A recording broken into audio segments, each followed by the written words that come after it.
Ahmad Suradji nació en 1949 en una zona rural del norte de Indonesia, un país donde, en comunidades apartadas, las creencias tradicionales y el misticismo conviven con la vida cotidiana. También era conocido como Nazaruddin, nombre con el que se presentaba en ciertos rituales.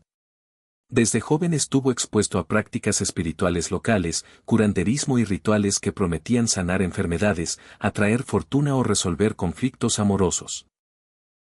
Con el paso de los años, Suradji comenzó a construir una reputación como dukun, término utilizado para describir a chamanes o curanderos tradicionales. Durante la década de 1970 y principios de los años 80, Suradji se estableció en una pequeña propiedad rural donde recibía a personas que buscaban ayuda espiritual. Ofrecía rituales para limpiar energías, recuperar parejas, mejorar la suerte en el trabajo o protegerse de supuestas maldiciones. Su discurso se apoyaba en símbolos, rezos y objetos rituales, y se presentaba como alguien con un don heredado de su linaje familiar. Para muchos vecinos, no era un extraño peligroso, sino un hombre que practicaba creencias tradicionales profundamente arraigadas.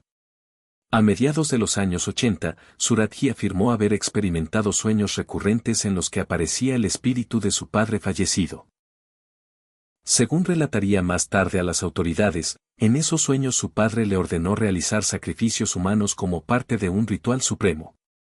La instrucción, según su versión, era clara y específica: debía asesinar 70 mujeres para alcanzar un poder espiritual absoluto. Estas afirmaciones se convertirían en el eje central de su confesión años después. El primer asesinato documentado por la investigación ocurrió en 1986. Las víctimas compartían un patrón. Eran mujeres adultas que acudían voluntariamente a Suradji en busca de ayuda espiritual. Algunas buscaban recuperar a una pareja, otras resolver problemas económicos o de salud. Suradji aprovechaba ese momento de vulnerabilidad para citarlas en su propiedad, generalmente durante la noche o en horarios donde no levantarían sospechas. Una vez a solas, Suradji atacaba a las mujeres y las asesinaba. Posteriormente, enterraba los cuerpos alrededor de su casa, colocándolos con la cabeza orientada hacia su vivienda, una disposición que, según él, formaba parte del ritual para canalizar poder espiritual. Este método se repitió durante años sin ser descubierto, en parte porque muchas desapariciones en zonas rurales no eran investigadas de inmediato y porque las familias, en algunos casos, no sabían a dónde habían acudido las víctimas. Entre 1986 y 1997, Ahmad Suradji asesinó al menos 42 mujeres, de acuerdo con las pruebas encontradas por la policía. El número exacto se estableció tras exhumaciones, testimonios y su propia confesión. Aunque Suradji hablaba de una meta de 70 víctimas, fue detenido antes de alcanzar ese número. Durante ese periodo, logró mantener una fachada de chamán respetado mientras ocultaba los cuerpos en su terreno. Un elemento clave del caso fue la participación indirecta de sus esposas. Suradji tenía 2 esposas, quienes vivían con él en la propiedad. Durante la investigación, ambas admitieron que sabían que había cuerpos enterrados y que ayudaron a ocultar evidencias, aunque afirmaron no haber participado directamente en los asesinatos. Su silencio y colaboración pasiva permitieron que los crímenes continuaran durante más de una década. El caso comenzó a desmoronarse en 1997, cuando una mujer desapareció tras informar a familiares que visitaría a un chamán para un ritual. La denuncia llevó a la policía a investigar a Suradji. Inicialmente, no existían pruebas directas, pero el patrón de desapariciones y los testimonios condujeron a un registro de su propiedad. Durante la inspección, los agentes notaron irregularidades en el terreno alrededor de la casa. Al excavar, comenzaron a encontrar restos humanos enterrados en múltiples puntos. Las exhumaciones revelaron un número creciente de cuerpos, lo que transformó una investigación por desaparición en uno de los casos de asesinato serial más grandes en la historia de Indonesia. Suradji fue arrestado en 1997 y sometido a interrogatorios intensivos. Durante estas sesiones, confesó haber cometido los asesinatos y explicó su motivación espiritual. Insistió en que actuaba bajo órdenes del espíritu de su padre y que los asesinatos eran necesarios para completar un ritual sagrado. Para los investigadores, la confesión coincidía con la evidencia física encontrada en el lugar. La noticia se difundió rápidamente por todo el país.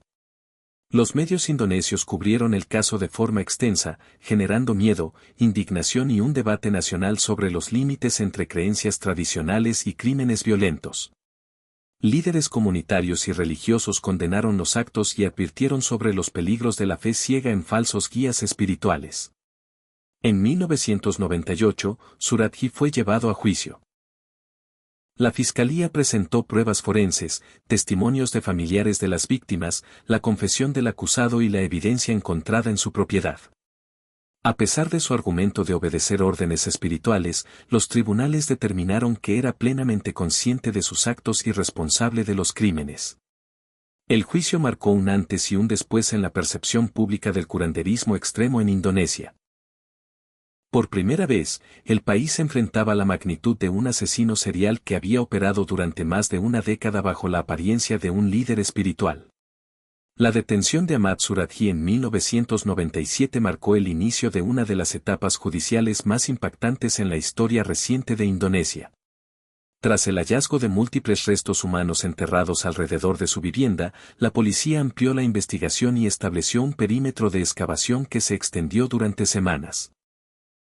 Cada nuevo cuerpo exhumado confirmaba que no se trataba de un homicidio aislado, sino de una cadena de asesinatos sistemáticos que se había prolongado por más de una década. Las autoridades confirmaron oficialmente que el número mínimo de víctimas era 42 mujeres, aunque el propio Suradji insistía en que su misión espiritual no había terminado y que debía llegar a 70. Esta declaración reforzó la percepción pública de que se trataba de un individuo extremadamente peligroso. Las víctimas tenían edades y procedencias diversas, pero compartían un mismo patrón, todas habían acudido a él buscando ayuda espiritual y confiaban en su supuesto poder como chamán. Durante los interrogatorios, Suradji habló con frialdad de los asesinatos. Repitió una y otra vez que no se consideraba culpable, ya que creía firmemente que obedecía a órdenes sobrenaturales. Describió cómo el espíritu de su padre fallecido se le aparecía en sueños, indicándole que los rituales debían completarse mediante sacrificios humanos. Para los investigadores y psicólogos forenses, estas declaraciones no eximían su responsabilidad penal, pero sí revelaban un sistema de creencias profundamente distorsionado. El proceso judicial comenzó formalmente en 1998. El juicio se llevó a cabo bajo una intensa cobertura mediática nacional.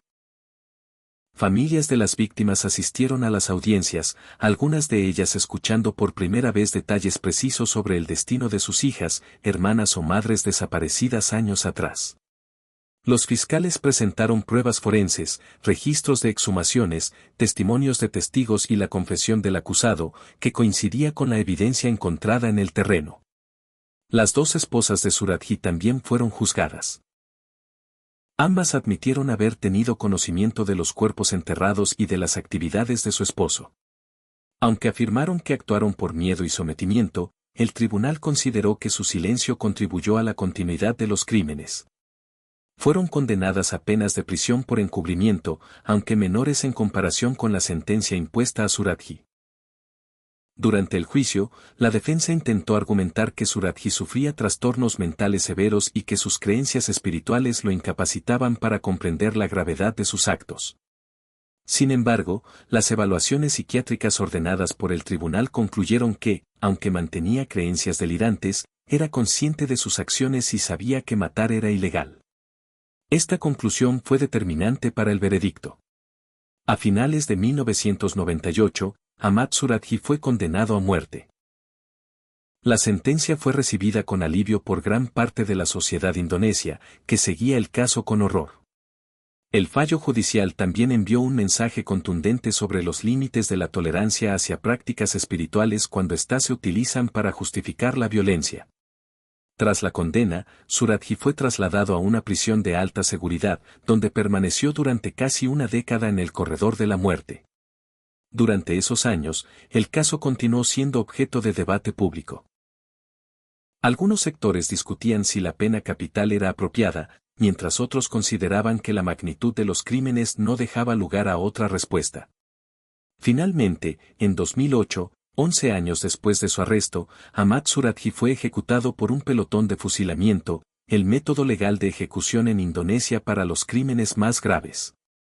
Su muerte cerró oficialmente uno de los capítulos más oscuros de la historia criminal del país. El impacto del caso fue profundo y duradero. Las autoridades indonesias reforzaron la supervisión de prácticas de curanderismo y rituales espirituales, especialmente en zonas rurales donde estas figuras tienen gran influencia. Se impulsaron campañas de concientización para advertir a la población sobre los riesgos de confiar ciegamente en supuestos líderes espirituales sin regulación. Para las familias de las víctimas, el final judicial no significó el cierre del dolor. Muchas nunca recuperaron los restos completos de sus seres queridos. Sin embargo, el juicio permitió esclarecer lo ocurrido y evitar que más mujeres fueran asesinadas bajo el mismo engaño. Hoy, el nombre de Ahmad Suradji es recordado como sinónimo de manipulación espiritual llevada al extremo. Su historia se estudia en criminología y psicología como un ejemplo de cómo las creencias distorsionadas, combinadas con poder social y falta de control, pueden derivar en crímenes masivos. El caso dejó una advertencia clara y permanente. Cuando la fe se utiliza como herramienta de control y violencia, las consecuencias pueden ser devastadoras. La tragedia de las mujeres asesinadas por Suradji sigue siendo un recordatorio de la importancia de la vigilancia social, la educación crítica y la protección de las personas más vulnerables frente a falsos profetas y líderes espirituales sin escrúpulos.